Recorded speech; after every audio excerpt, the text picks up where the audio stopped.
The western side of Hudson Yards is not becoming a casino, but the developers there might still hit the jackpot. Because there's a deal in the works in which New York City would lend them $2 billion in public money to build phase 2 of this project.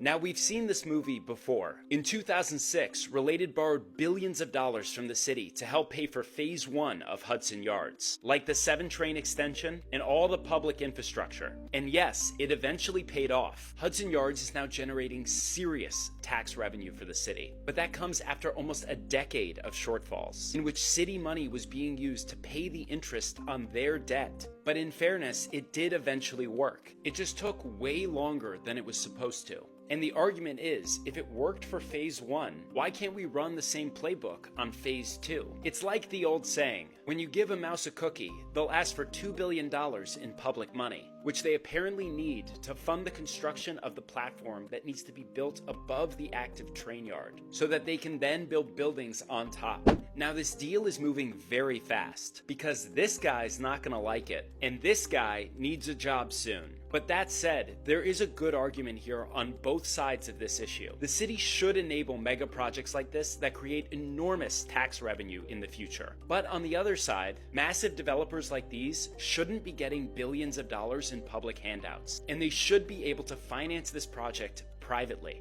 especially when you consider that this is going to be basically a carbon copy of this. A lot of luxury and a little bit of affordable housing. At least this one comes with a park, but it's never going to see the sun. All these buildings are going to be super tall, which, by the way, is going to ruin the views for these guys. And that's why in New York City development, you always build back to front. So what do you think? Should the city make this $2 billion deal or not?